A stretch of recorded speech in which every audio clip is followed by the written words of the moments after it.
It is my great pleasure to introduce you to Dr. Kurt Graham. He has done a lot of thinking, a lot of writing in his life. I think we should call you a public historian at this point, if that's all right. He is the director of the Truman Presidential Library and Museum.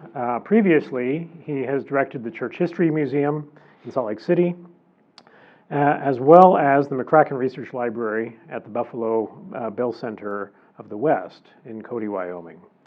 Dr. Graham was formerly a member of the history faculty at California State University in San Bernardino. He received a Ph.D. in American history from Brown University and holds a bachelor's and a master's degree from BYU in English and in American Studies, respectively.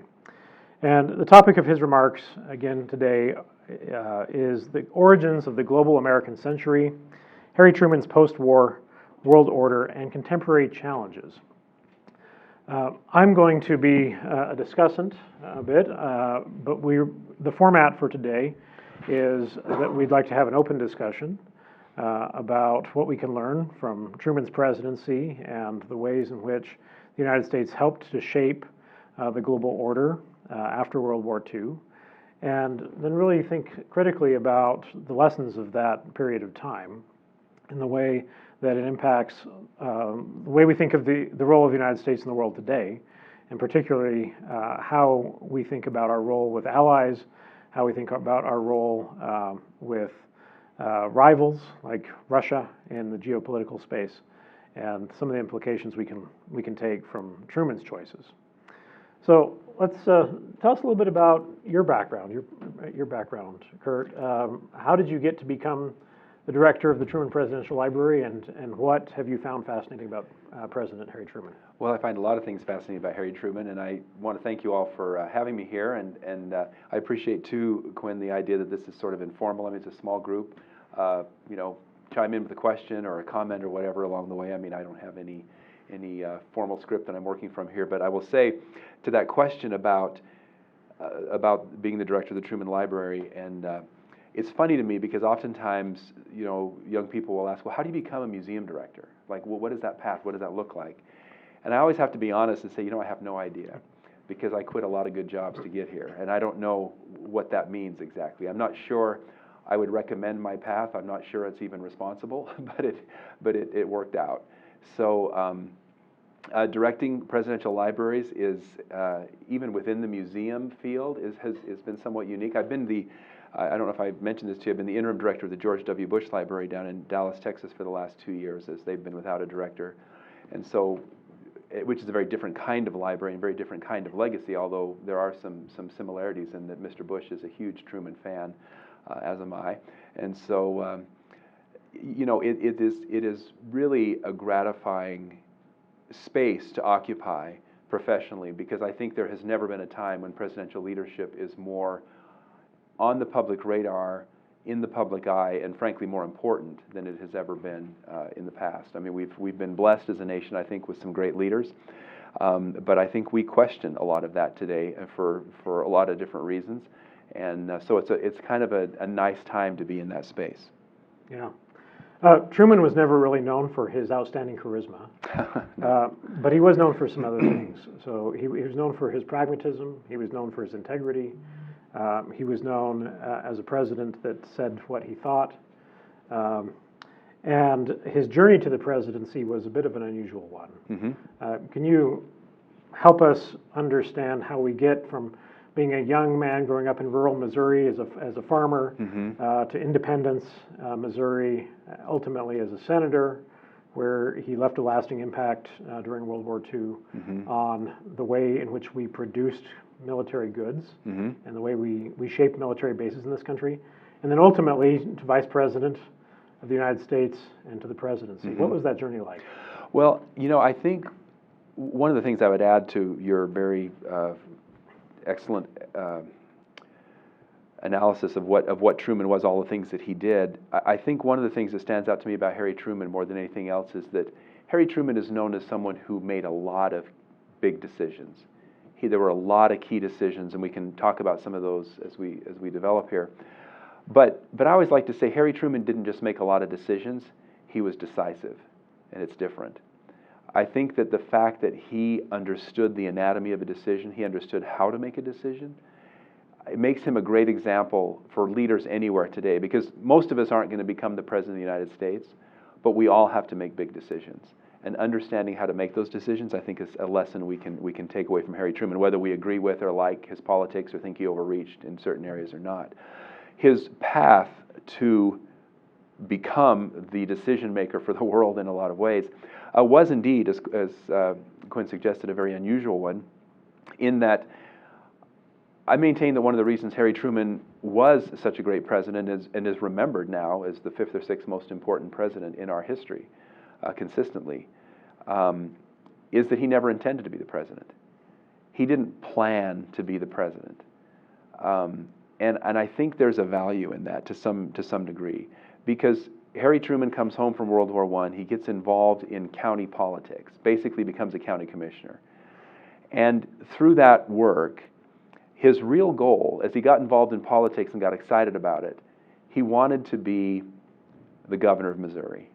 That was his ultimate sort of reach. That's what he really wanted to be able to do. Well, he was involved in what was called then machine politics. You've heard of the Pendergast machine or Tammany Hall or whatever you studied in other courses, these machines. Now, I always like to tell people machine politics is a lot like party politics today. It's a group of people who have candidates and causes in common. And then if you want to throw one more C in there, there's usually a little bit of corruption too to just kind of smooth things along. And so Truman gets involved in that, not on the corrupt side. I mean, he's very torn by that part of the journey. But because of his involvement there, he gets tapped on the shoulder to become a senator. That the machine asks him if he'll run for Senate, and with the help of a St. Louis machine and this Kansas City machine that he was a part of, he got enough votes to become a senator. He spends 10 years in the Senate. He absolutely loved the Senate. I mean, the fraternity, it was all men. You know, the bond of that, the sort of brotherhood, if you will, of being a senator was something that Truman absolutely loved. So much so that when he's asked to be vice president in 1944, he's kicking and screaming. He pushes back big time. He, I think, very sincerely did not want to be the vice president because everybody knew that Roosevelt was not well. And Truman had read enough history to know that, as he said, history has not been kind to those who come to the high office through the back door. And he felt that that's how he would be seen, as somebody who just happened to be there when Roosevelt died. And he didn't want that. So he really did resist it. And in those days, the vice president was chosen by the party. I mean, the old smoke-filled room, you know, that stereotype that you have in your mind, that was real. I mean, that's how it happened. And so he gets kind of his arm twisted pretty hard there in Chicago in a hotel suite by a bunch of guys. Say, Harry, you've got to do this. And I always say that, you know, history gives us all kinds of examples of people being thrown out of office. 1944 is a rare glimpse of someone being thrown into office. He comes kicking and screaming to the vice presidency. And again, only serves as vice president for 82 days before Roosevelt dies. Everybody knew Roosevelt was sick, but even Roosevelt didn't know he was that sick. And Truman, 82 days after watching Franklin Roosevelt take the oath of office, takes the oath himself and is sworn in at a very critical time. So FDR, whom he replaces, right, as the Democratic president upon Roosevelt's death, had been a major figure in the Second World War. He had important conferences with Churchill and with Stalin, Yalta. And so Truman comes in near the end of the war, almost at the very end, and ends up meeting with these same leaders in this really remarkable conference in Potsdam, in Germany. One of the purposes of his being there was not only to understand the actors, but to really try to limit the damage of the end of the war in a way that allowed Europe to remain free. But there were significant concerns with Russian occupation. And I think he came away from Potsdam feeling very much like Stalin was not easy to move on this. And I think in some ways that moment is a moment where he realized that it wasn't going to be too long until we got what later became termed the Cold War. Mm-hmm. But he was handed a really important note, right, in this conference about the possibility of dropping an atomic bomb. Mm-hmm. And that Stalin already knew because of spies. I mean, so it wasn't as surprising to him. As surprising. Yeah. But it came at a time where victory in Europe was essentially assured, but victory in Asia was not. Right. And he had to make some decisions very, very early in his presidency mm-hmm. about how to use this weapon, what the context should be. Should it be dropped on a city? Should it be dropped as a demonstration? Mm-hmm.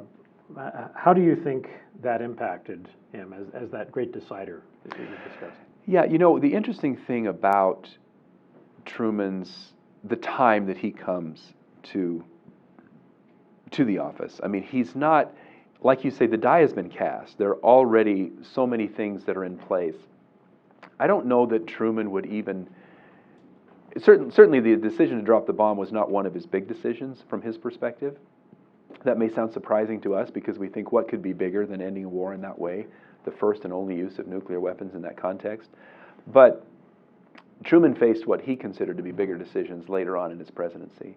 What's interesting about this, the timing of this, and if I can back up just a little bit, when he becomes, you know, he's vice president, he's gaveling the Senate. On April 12th, 1945, he gets a call to get to the White House. He gets up there thinking maybe the president's come home early from, he'd been down in Warm Springs, Georgia, whatever. Roosevelt had been not just the main negotiator and the main presence for our European friends in terms of the war. He had been the only president that a lot of Americans at that point really knew. And not only because he had been in that office for over 12 years, but because he was the first to sort of pioneer the use of radio. I mean, he was in people's living rooms and in their family, in their heads, and he had that smooth voice, and he was, you know, Harvard educated. I mean, it was just this very smooth delivery, great, you know, the dynamic. I mean, his speaking was so eloquent and so reassuring that people felt like they'd lost a father figure more so than a president when he passed. It was very, very traumatic for the nation, and it was traumatic for the Trumans as well. So Truman comes to office on April 12th, and one historian has said, never has so much history been shoehorned into so little time when you think about those first 4 months of Truman becoming president. You mentioned the Manhattan Project and, you know, the dropping of the bomb. Truman didn't even know about that when he became president. They had to say, Mr. President, we have something we need to share with you. And they sat him down and told him about the Manhattan Project. And he had to launch the UN. He had to go to Potsdam. He had to negotiate. And Germany surrenders just weeks after he becomes president. And then there's this whole question, what's going to happen in Asia? Because the land invasion that is scheduled, that is planned, for the Japanese invasion of Japan, is 85% casualty rates are predicted. I mean, this would have been, you know, hundreds and hundreds of thousands of losses on the American side and, of course, on the Japanese side as well. So the idea that dropping the bomb was something that Truman thought up and sort of, you know, on Tuesday afternoon at 3:30, he finally announced, okay, I've made a decision. It wasn't like that. It was in motion. It was already in motion. Now, Truman could have stopped it. There's no question he could have stopped it. But that would have been a much bigger story than his decision to let it go forward. Everybody would have dropped the bomb. The question for Truman, or the question that we should have about Truman, isn't why did he drop the bomb? I think that's self-evident. Truman's legacy is not ending the war. Truman's legacy is winning the peace. It's putting the world back together in the aftermath of the dropping of the bomb. So when the war's over, it's things like the Nuremberg trials and the Truman Doctrine and the Marshall Plan and, you know, the founding of NATO, the Berlin airlift. Those are the kinds of things that Truman went out on a limb to do.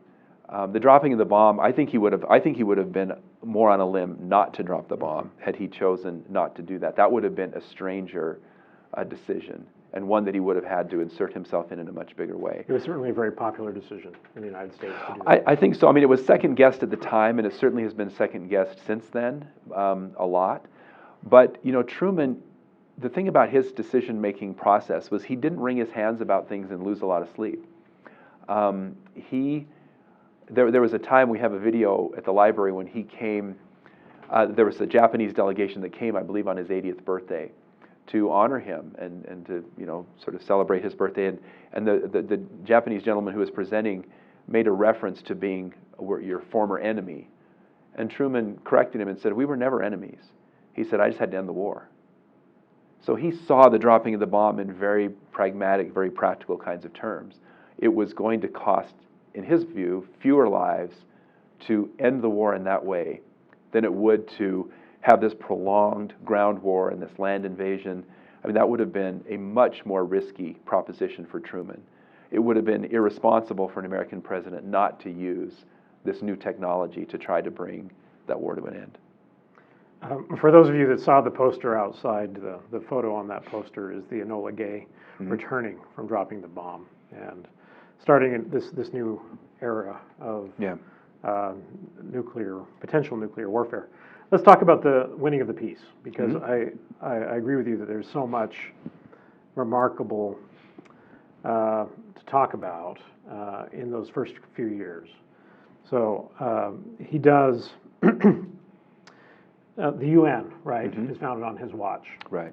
The huge problem here, now that victory in Europe has been achieved, is how to deal with former allies that have the potential to be adversaries because they see the world in such a different way, see the future of the world in such a different way. And so he becomes an institution builder. Right. In many respects.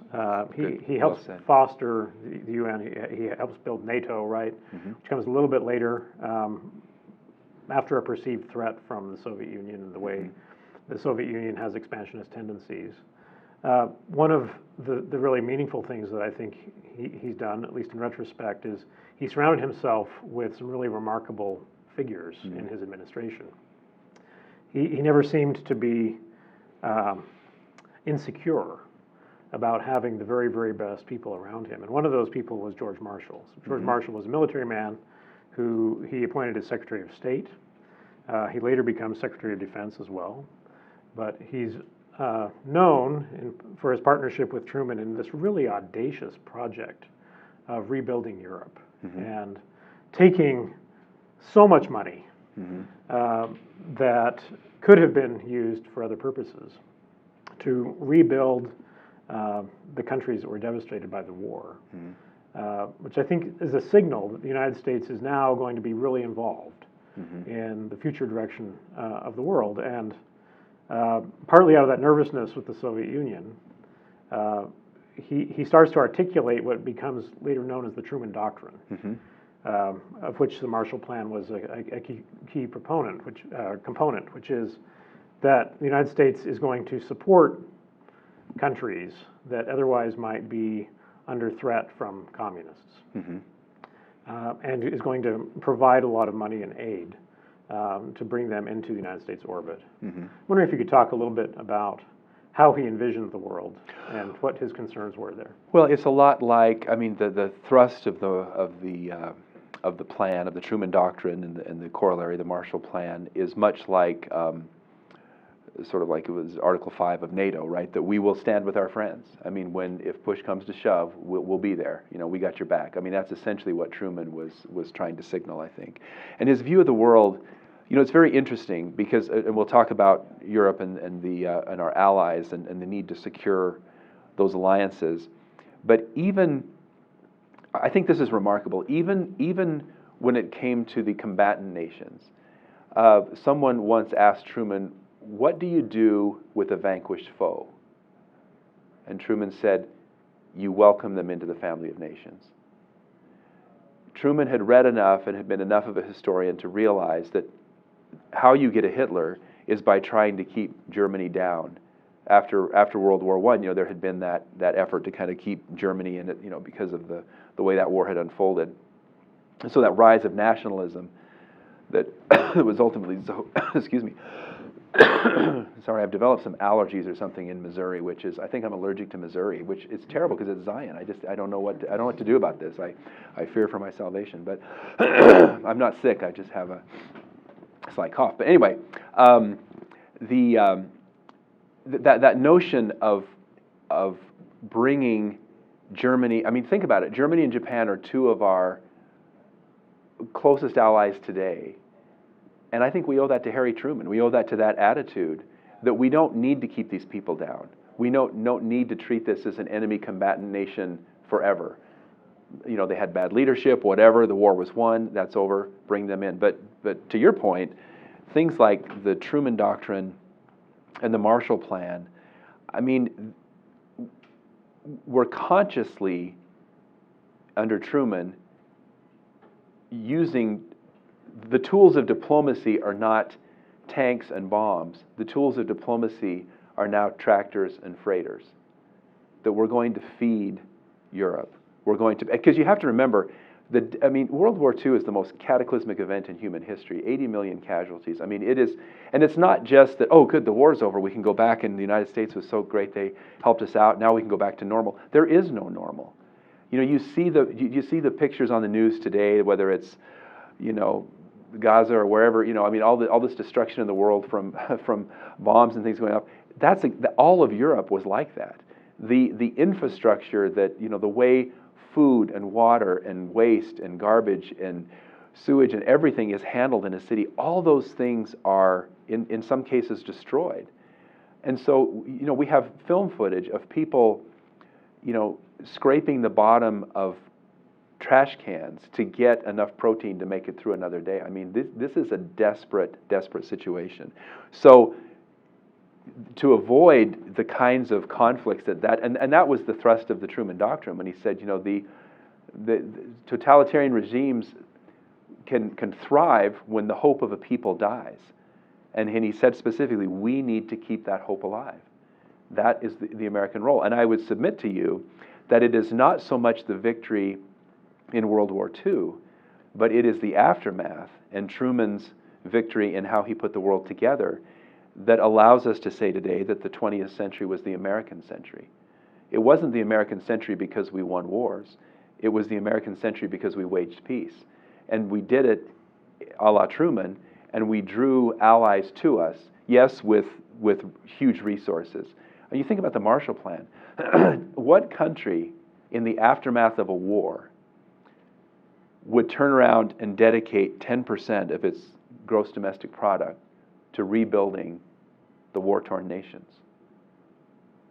I mean, I think that's an unprecedented action in any modern or ancient. I know of no other parallel in history where that happened. I mean, that's a big deal. I mean, think about. I mean, I don't know. We couldn't do that today. I mean, think about how a lot of people would have felt that money should be spent here. That money should be spent rebuilding our infrastructure. Now, those were boom days, and so we were building things here as well. But the fact of the matter is, Truman saw the need to rebuild the rest of the world because we weren't just doing this to be nice. We were building markets for our own products. We were building alliances so that people wouldn't be drawn away into the Soviet orb. So I think that approach to diplomacy was really, really critical.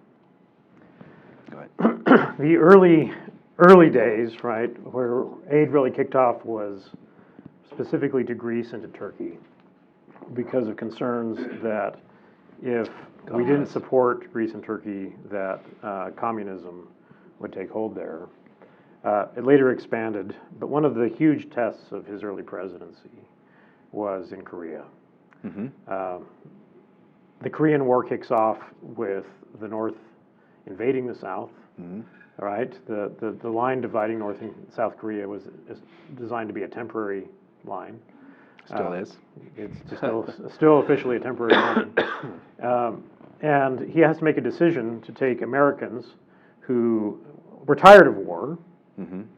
who just got through World War II, and send them to defend a very small country, a very poor country, on the opposite side of the world. Mm-hmm. Not the most popular decision, but it fit in many ways this worldview that the United States has a role in defending nations that are under attack, Mm-hmm. and defending their freedom and the possibility that they could remain free and in the West's orbit. Mm-hmm.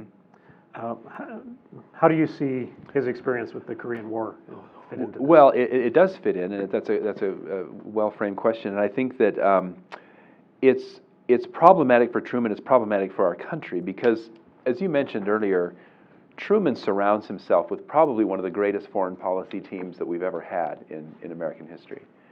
And so he has these really smart, thoughtful people around him.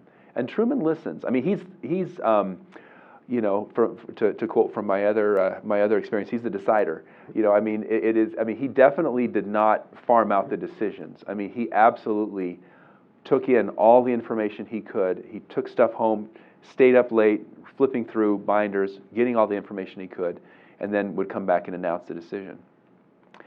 And so he's steeped in all of this, and these doctrines of containment, of the sort of drawing the line with, you know, the sort of lead to the Cold War. Those doctrines were all developed with Europe in mind. It was based on our experience in Europe that Truman's team came up with how do we halt the expansion of communism. So when Korea comes along, there's a very basic question. Well, there are two questions. How do you halt the expansion of communism in Asia? But the question you have to ask before that is, why do we care? How do you get Americans in 1950 to think about and care about what's going on in Asia? And we want simple solutions. So Truman gets really beaten up in Korea because he wants this very limited war. He's home in Independence when the phone rings and they say, "Mr. President, I've got some very sobering news. North Korea has invaded South Korea." And he just, he hangs up the phone, orders a plane, flies back to Washington, brings his advisors together. They have a dinner. They don't even talk about any of that while the wait staff and everybody are still around. I mean, it's that nerve-wracking and that sensitive. They wait till dishes have been cleared, everybody's out, they close the doors and the advisors, and they come together and say, okay, what are we going to do? And there were people who were very critical of Truman when he wanted this limited war for limited means. You've got the bomb, use it. You know, what are you tiptoeing around for? You know, we know how this ends, get it done. And so Truman ends up looking wimpy in the eyes of some people because he won't escalate this war. And so Korea, you know, there are some high points, you know, Incheon and some different things. You know, MacArthur has some successes. MacArthur, of course, overreaches there, as he does later. But when Truman finally has to fire him, you know, MacArthur comes home to a hero's welcome. And Truman sits in the White House all by himself, you know, listening to the speech up at the Congress, realizing, I mean, his poll numbers are already kind of struggling, and they go even lower. He leaves office in 1953 with the lowest poll numbers in recorded history to this day. And so, you know, Truman just kind of shrugs and says, you know, I did my best. I mean, I just didn't. He feared drawing the Chinese into a World War III. I mean, he said in a letter to his daughter, he said, I fear World War III is upon us. And what's interesting about that is a couple things about Truman. One is he saw combat in World War I, the only future president who did. There were other presidents involved, but he was the only one on the front lines. He had to end World War II in very dramatic fashion. He wasn't about to start World War III. And he also knew that World War II had ended with nuclear weapons. World War III would begin with nuclear weapons. And so drawing the Chinese into a nuclear war on the Korean Peninsula did not seem wise. And it also, you know, again, how much support would Americans have had in the 1950s for a dramatic, scaled-up war in Asia? I mean, that's a fair question, I guess. I mean, I don't know the answer. Obviously, that's somewhat counterfactual, but it seems that you're somewhat limited in how much public support you're going to get for something like that. So, as Truman goes through that, he just kind of gets beaten up about it and leaves office. And it's not until later that things turn around a little bit for his reputation. You say, well, how could that be? Why is that? And there are a couple of things. One, MacArthur overreaches and discredits himself. And, he comes home to that great speech. You all know the line where he says, old soldiers never die. They just fade away. Unfortunately for MacArthur, he didn't fade away. He kept blabbing on and got himself in some trouble. But Truman leaves office, thinking he's done his best. And it's not really until about 10 years later, 15 years later maybe, when Johnson gets bogged down in the quagmire of Vietnam, that Americans suddenly have a very different view of Harry Truman and his decision in Korea. It turns out there's something worse than a stalemate in Asia. You can actually lose. And as that starts to dawn on Americans, the notion of Truman's restraint, which was seen as weakness when he was in office, comes to be seen as wisdom. Maybe it was a good thing not to draw the Chinese into a nuclear war in the 1950s. Maybe it was good to keep... Now, and that's still debated, and I'm not an expert or a scholar on the Korean War, and there might be some of you here who are, and I'd welcome your comment on that, because there are, Korean War scholars today who debate, was Truman too timid? Was he too bold? But certainly the decision he made to pursue the war the way he did is understandable based on his personal experience in life and his experience in the presidency. So two main takeaways then from the Korean experience that I think are aligned with his view of the world. Yeah. The first is that you defend allies right. against communist threats, which we did. It was costly. We were really on the back foot when we started because, of course, Seoul is so close to the North Korean border that it had already been overrun by the time we got involved in it, and so it was quite costly to get back. Well, it goes. You can see the map. It goes. I mean, the war goes back and forth a little bit as by the time we get there. And then, secondly, the decision not to escalate, despite his very famous popular general wanting to escalate to go in and take over the North, right? Even though it would lead to a major conflict with China. So the containment, right, that sometimes requires force, but also requires some restraint, was characteristic of him. Right. I think there's one other thing too, and that is, and I love that play of sort of the being forceful and being restrained. I mean, I think that is part of what it means to contain. I mean, it's a dance, right? I mean, you've got to kind of figure out when to bring down the hammer and when to kind of say, we can let that slide. We can live with that. And that's in any kind of institution or any kind of relationship. But the other thing I would add, though, that I think is really a key takeaway from Korea is, it was a tough thing. It hurt Truman politically in the eyes of the public to fire MacArthur. MacArthur was at his peak. He was at his height. He was very popular. But Truman knew he had to do it because he said the president and the president alone is responsible for this. I mean, it was Truman just saw it as a simple constitutional violation that MacArthur was basically starting to write and negotiate and threaten the Chinese, by himself without input from the president or the State Department or anybody else. And so what Truman now gets a lot of credit for that nobody really paid attention to at the time is that he underscored that very important constitutional principle within our republic, that the armed forces are under the command of the commander-in-chief. The civilian supremacy of the armed forces is a key factor in our republic. That's the difference between us and the banana republic, right? Is that, sometimes the generalissimo becomes the presidente. That's not how it works here. It's different. And I think that again is Truman saying, no, this is the president is in charge of these decisions, and he made it very clear that atomic decisions in particular would remain under civilian control and not be turned over to the military. They would be told when and how they could use those weapons, and that's a major Truman. And we talk about that. You'll see that in the news if you're listening, even still. That's something that is important. And in addition, right, as you mentioned, he was willing to do something that was very unpopular, right, on behalf of a principle, which is characteristically Truman. Yeah. Let's talk briefly about a couple of other major developments that happened in 1948 under his watch. So he issues an executive order desegregating the armed forces. Right.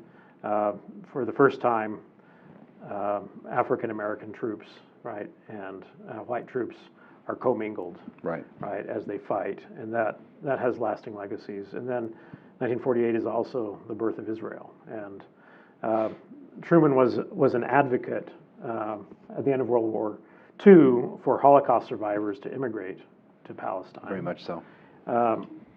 Even he faced opposition from the British because they were trying to limit that immigration.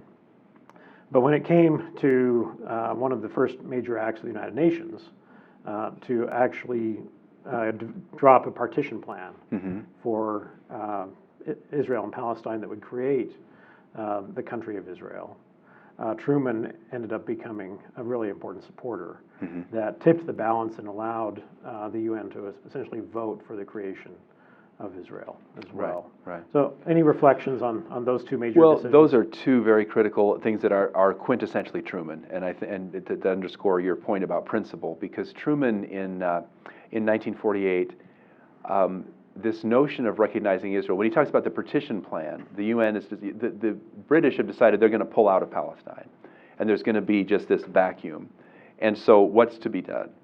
Truman decides, he wants there to be a homeland for the Jewish people in the aftermath of the Holocaust to go to. So he's very supportive, has been. There's it's called the Balfour Declaration in World War I, you know about that. I mean, they want to bring a homeland for the Jewish people. The problem is that it goes against not only our ally, the British, but it goes against his own State Department. General Marshall was very much opposed to it. They said it's too political. It's just, the Arabs will get ticked off. What about the oil? I mean, it's all of that kind of stuff. Truman was and this, for this audience, he was a student of the Bible. He really read the Old Testament not as an allegory. He read it literally. And this notion of a gathering Israel, which may sound familiar, he understood. He believed that. I mean, he wanted there to be he believed that. He said, "I believed in Israel before it existed." And so that notion that there would be a place for people to go was very important to him, and he took some huge political risks with his own, with the British, with his own State Department. Similarly, and there's a lot to say about that. I mean, it was a really because what happened is when the Jewish people in Palestine, and when we talk about the partition plan, it's basically a two-state solution. That's what we would call it today. The idea there'd be a Palestinian area and a Jewish area, and there'd be these two nations. The Palestinians rejected that plan, but Israel jumped in and declared that we've declared a nation. This is our space. This is our place. And so when they do that, the decision that other nations had to make is, do we recognize that as legitimate? Do we extend our formal recognition to that? Truman did that literally within a matter of minutes of Israel being declared. He issued an executive order that said, we recognize this position. So he's a major hero to not just American Jews, but to Israelis today for that very courageous stance, because he didn't know how that would turn out. Similarly, you mentioned the deseg orders, where he desegregated not just the armed forces, but the federal workforce. There used to be a wing of the building where the black people worked, and then a wing of the building where the white people worked. They weren't necessarily equal in terms of the quality of office space either, but he integrates all of that, brings that together. And Truman is a very unlikely champion of civil rights. I mean, he comes from a border state. The southern part of the border state. state. Southern part of the border state. His mother was an unbowed, unrepentant Confederate. He grew up, even his letters, he's got the N-word and stuff. He grows up in that environment of racism is just prevalent. But he sees an opportunity. When the war is over, Truman sees the treatment of blacks. There's one case in particular, just very quickly I'll share, that a sergeant named Isaac Woodard comes home, an African-American sergeant in uniform, is dragged from a bus in South Carolina, beaten so severely by police that he permanently loses his sight. And Truman just said, we're done with this, that's enough. And he has commissions, he has other things that look into this, and he just decides to issue these executive orders. Now, he recognizes Israel in May.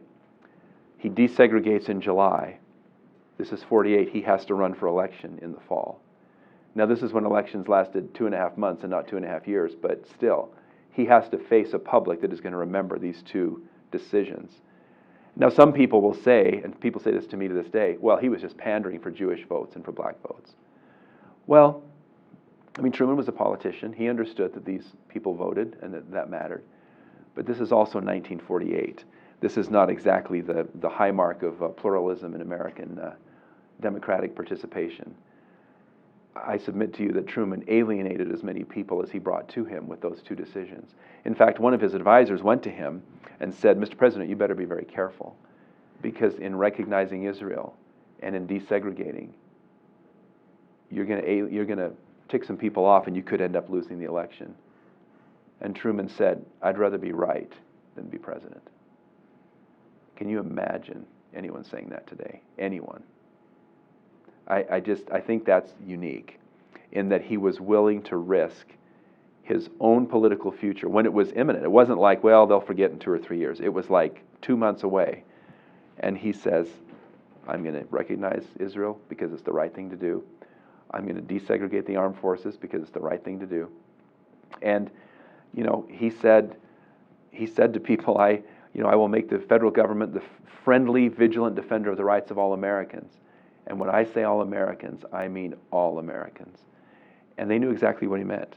And that includes Strom Thurmond, who was the governor of South Carolina, Democrat at that time. He takes the racist wing of the Democratic Party.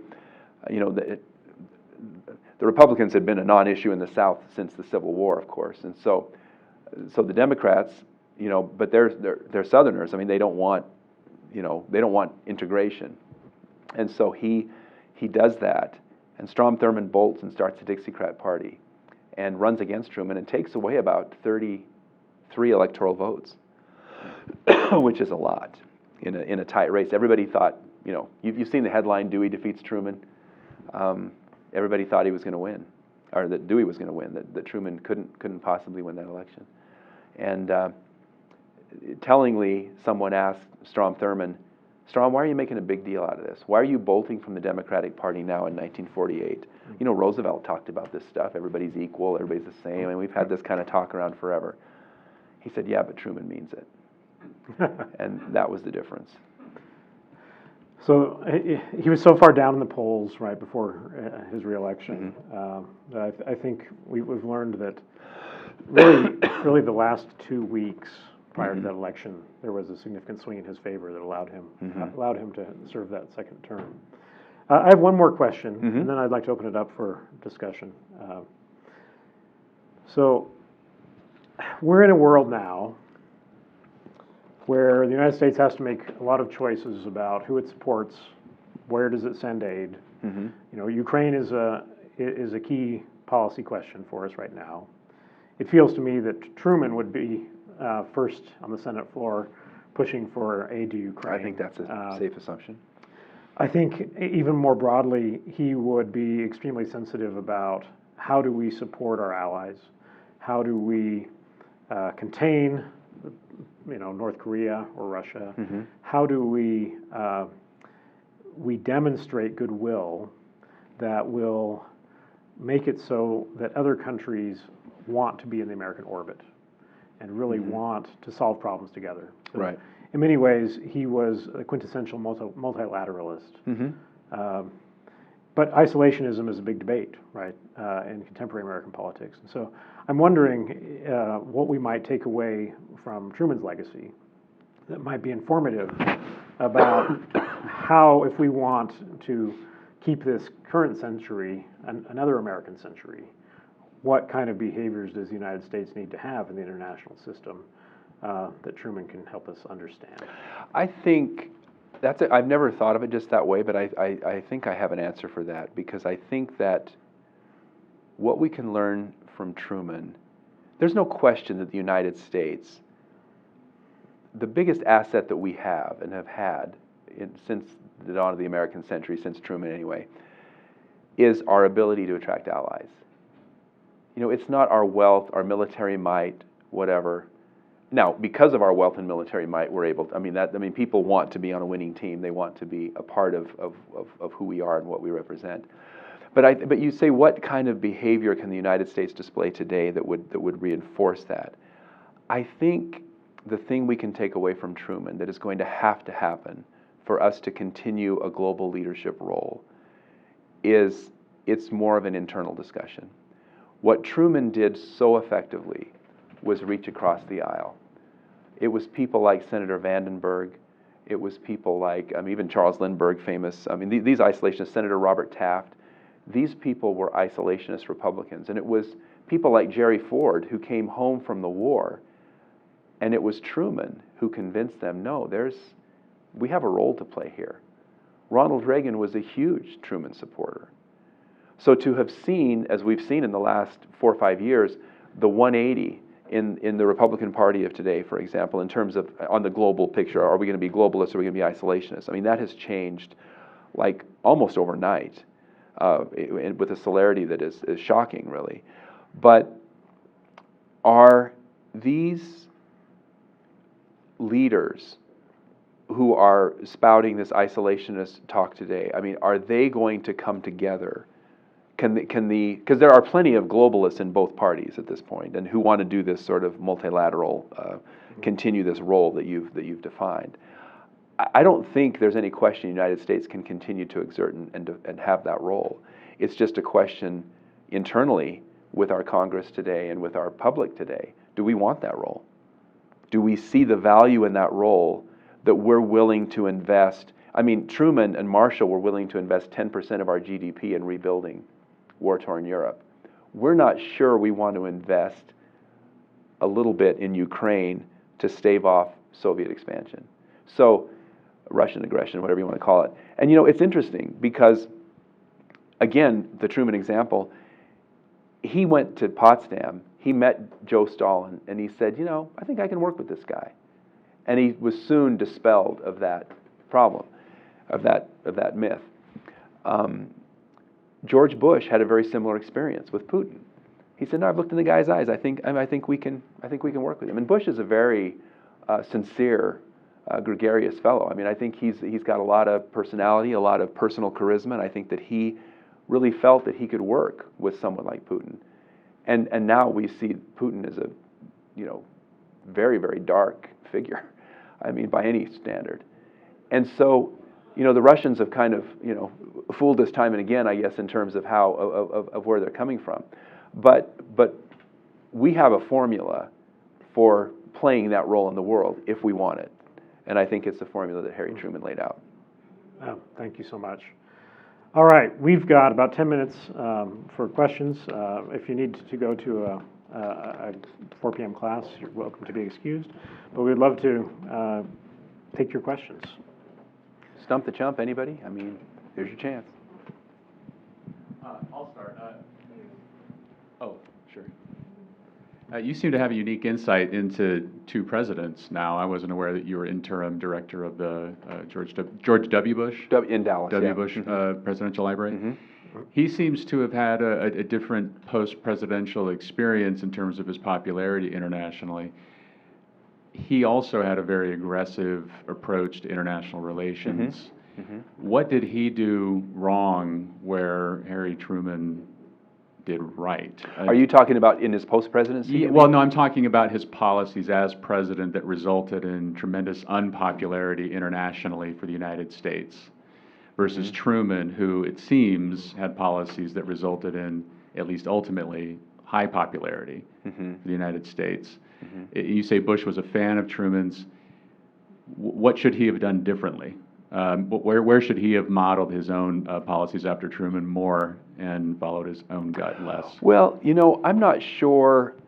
That's a great question, but I'm not sure how you can assess that in real time, within the window of the administration. So, for example, I think George Bush looks better now than he did when he was in office. On the scorecard that you're suggesting.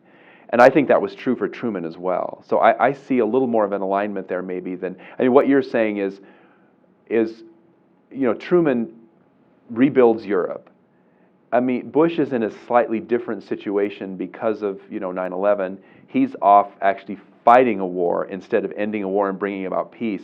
He's trying to mitigate a threat. The threat for Truman comes later after he starts building Europe and realizes, wait, you're not on the same page as the rest of us? What does that mean? And so they've got to kind of work through that. Whereas with Bush, I think it was just obvious from September 11th on that we had a group of people who weren't on the same page and that he had to sort of eradicate that threat.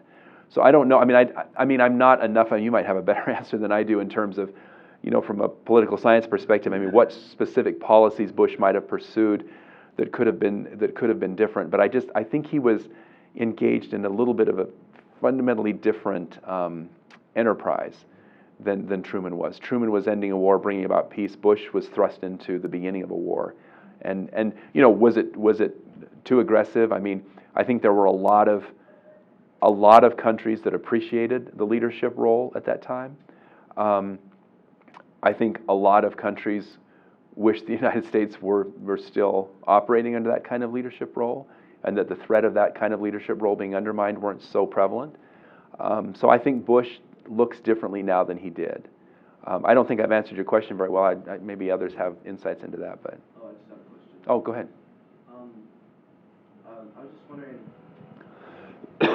wondering, you spoke about how after World War II, people just wanted to kind of go home, and then Truman said, no, we have a responsibility to play.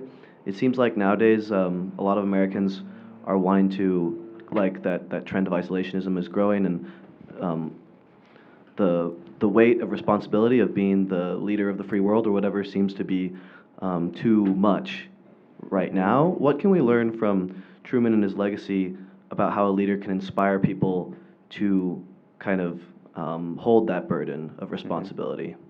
Yeah, well, I think it's a similar question to the previous one in the sense that it's a great question, but it's a little bit of apples and oranges in some ways, I think, because I think that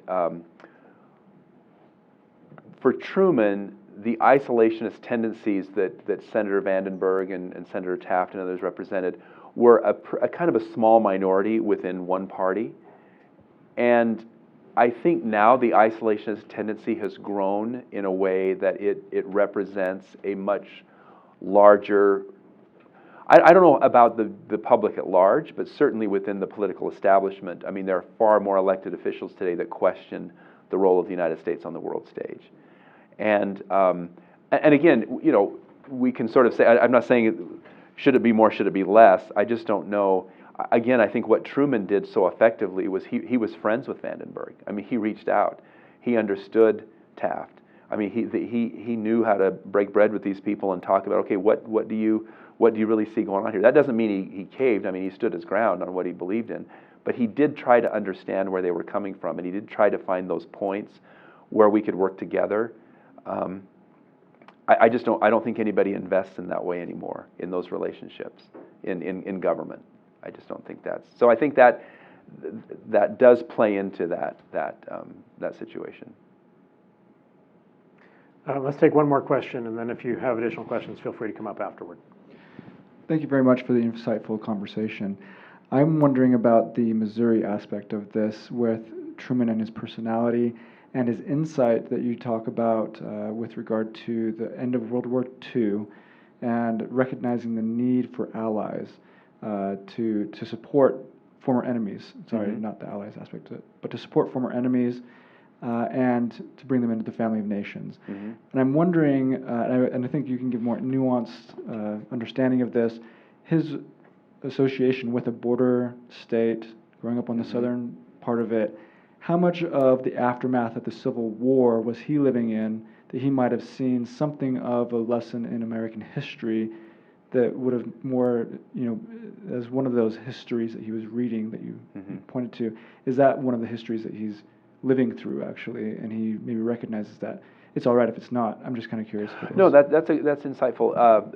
Truman is born in 1884, so he's after even Reconstruction. So I mean, he's not necessarily living through the aftermath of the war, except that the war sticks around for a while in some of these, some more backwater kinds of places. And his parents did live through the war, and they were, and And then, General Order 11 and some of those things where the Union troops come in and take over properties and things. I mean, Mama Truman remembered that personally, vividly.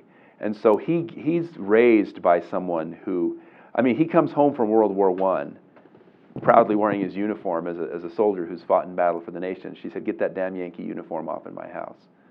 And when she visits him in the White House, she refuses to sleep in the Lincoln bedroom.